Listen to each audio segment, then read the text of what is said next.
I used to come into the Royal Restaurant on 2nd Avenue. There was all the Yiddish writers, all the actors.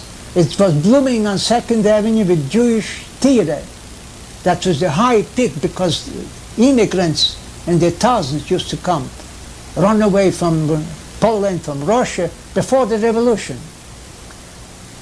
And to tell you that I was very involved literally with the singing, with the Jewish culture. I belong to the, they call it the beggars. The beggars, the schnorrers. You know what a schnorrer is? Yeah. A beggar. They didn't want to work. They said, most of them says, I should work and make the capitalist richer? No. But you have to eat. You're forced to work, to be a slave. So there was one fella by the name of Vysotskele, a blonde fella, an anarchist. Still alive? I wasn't an anarchist, but I liked the way they conduct themselves at my first coming to East Broadway. Emma Goldman and Alexander, her friend, used to lecture. She was a terrific woman. They all were anarchists, professional anarchists. She used to talk on sex to the youth. She was not a youngster. She was a middle-aged woman. So from East Broadway, there was the name of Germinal, an anarchist club.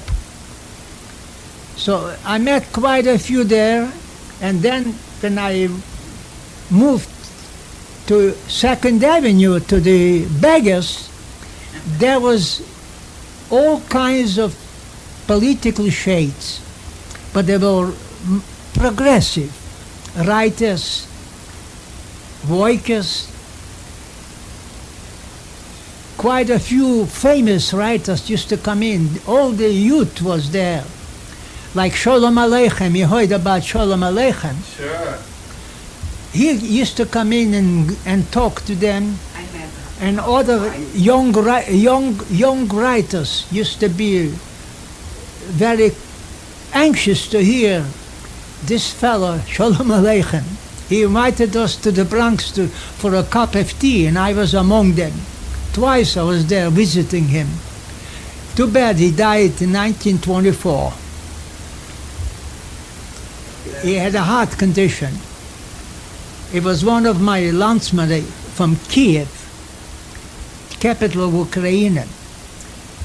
So, this beggars club used to have readers of Sholem Aleichem, and there was one fella was exceptional good, and I used to enjoy that.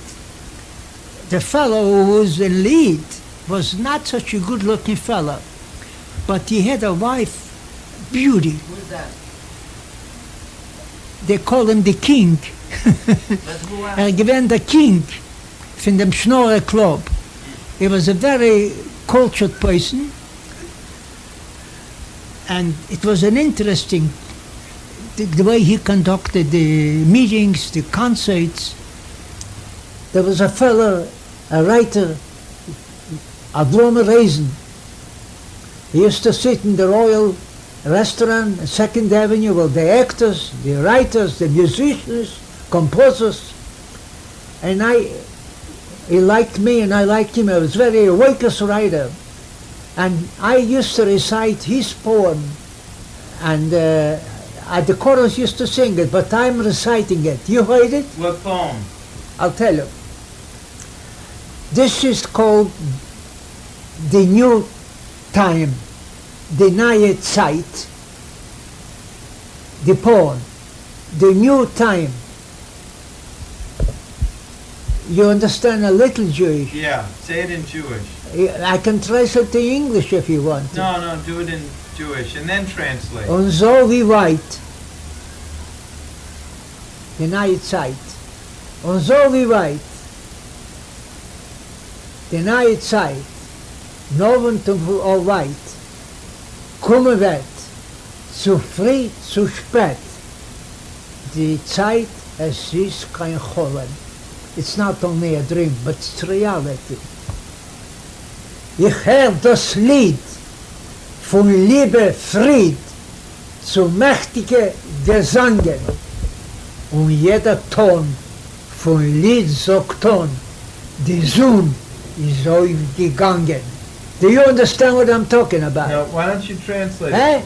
Translate it for me. You understand? No, translate it. Okay. He says, let it be far or near the time, new changes. It's not a dream. It's not a dream, it's reality. I hear a song of freedom and love, and each stanza tells you that the sun rises and it's happiness. I hear a voice on the radio to fight, to be strong for justice and peace.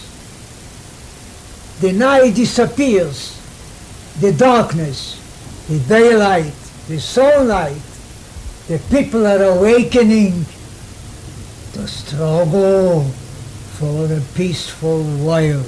It's not a dream, it's the reality. This is the contents of the poem. So wie weit noch sein die Zeit von Liebe und von Scholem. Doch kommen wird zu früh, zu spät, die Zeit, es ist kein Cholem. Ich hör das Lied von Liebe, Fried, zu mächtigen Gesangen, und jeder Ton von Lied sagt Ton, die Sonne ist aufgegangen. So wie weit noch sein die Zeit von Liebe und von Scholem. Doch kommen wird zu früh, zu spät, die Zeit, es ist kein Cholem.